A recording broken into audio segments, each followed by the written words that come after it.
রাজনৈতিক ষড়যন্ত্র মানতে পারি না।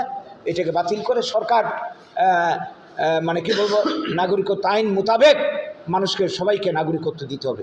এই কথাগুলি আপনাদের মাধ্যমে আমরা সরকারের গোচরে নিতে চাইছি এবং যারা এই ষড়যন্ত্রের জাল বুনছে তাদেরকে সাবধান করতে চাইছি, দেশের মানুষকে সাবধান করতে চাইছি যে এই চক্রান্তের ফাঁদে কেউ যাতে পা না দেন।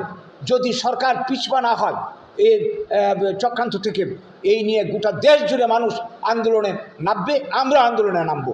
এই কথাগুলি আমরা আজকে জানান দিতে আপনাদেরকে ডেকে এনেছি আমাদের আজকের এই সাংবাদিক সম্মেলন। নমস্কার। এর মূল উদ্দেশ্য হচ্ছে, আমরা সবাই জানি যে গত 10ই মার্চ কেন্দ্রীয় সরকার পক্ষ থেকে সিএএ লাগু করার জন্য ঘোষণা দেওয়া হয়েছে গোটা দেশ জুড়ে। এই আইনটি নিয়ে গত 4 বছর ধরে গোটা দেশে অস্থিরতা চলছে।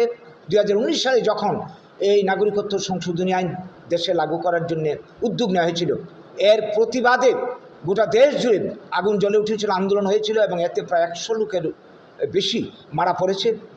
তো এরপর কেন্দ্রীয় সরকার এই উদ্যোগ বন্ধ করে নেয়। গত 4 বছর ধরে এটা বন্ধ ছিল।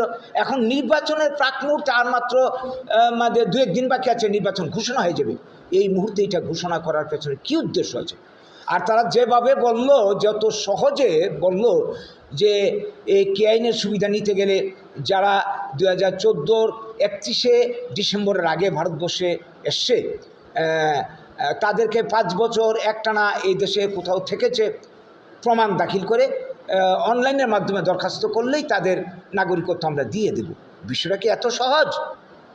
এই যে কথাটা বলল, এই কথা তো নাগরিকত্ব আইনে 1955 সালে যে সিটিজেনশিপ অ্যাক্ট পরিষ্কার বলা আছে, কোনো কাউকে যদি ভারতের নাগরিকত্ব অর্জন করতে হয় জন্মসূত্রে, উত্তরাধিকারী সূত্রে, তারপর বৈবাহিক সূত্রে, কিংবা 5 বছর একটানা যদি এই দেশে কোনো রাজ্যে থাকে, বসবাস করে প্রমাণ দাখিল করতে পারলে তাকে নাগরিক হিসাবে মেনে নেওয়া হবে।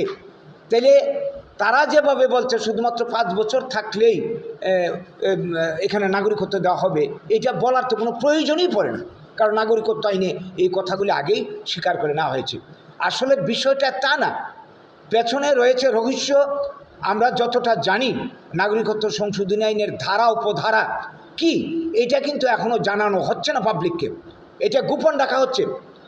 এটার মধ্যে যে কথাগুলি আমরা অতীতে দেখেছি, এখন নতুন কি সংযোজন বিয়োজন হয়েছে জানি না, সেটা হচ্ছে এই যে ধর্মীয় বিভাজনে, দেশভাগজনিত কারণে বাংলাদেশ, পাকিস্তান, আফগানিস্তান থেকে কেউ যদি এখানে আসেন ভারতবর্ষে, তার প্রমাণপত্র সহ দাখিল করতে হবে তিনি কী কারণে ভারতবর্ষে এসেছিলেন।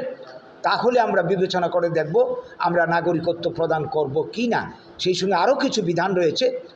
তো এই নিয়েই গুলুযোগ বাঁধে যে ভারতবর্ষ ধর্মনিরপেক্ষ দেশ, সংবিধানে ধর্মনিরপেক্ষতাকে মূল নীতি হিসাবে যেখানে স্বীকার করা হয়েছে, এইখানে পার্টিকুলার 2-3টা কমিউনিটিকে স্বীকার করে নেওয়া হয়েছে, বাকিদের কথা স্বীকার করা হয়নি। এইটার কারণটা কি? আর নতুন করে আইন থাকা সত্ত্বেও নাগরিকত্ব সংশোধনী আইনের কেন প্রয়োজন পড়ল?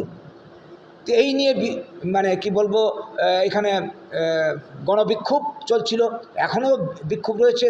তাই এই আইনকে কেউ মানছে না, আমরাও মানছি না। আমরা চাই ভারতবর্ষের যে সংবিধান, এই সংবিধান মোতাবেক যেইভাবে বলা হয়েছে জন্মসূত্রে, উত্তরাধিকারী সূত্রে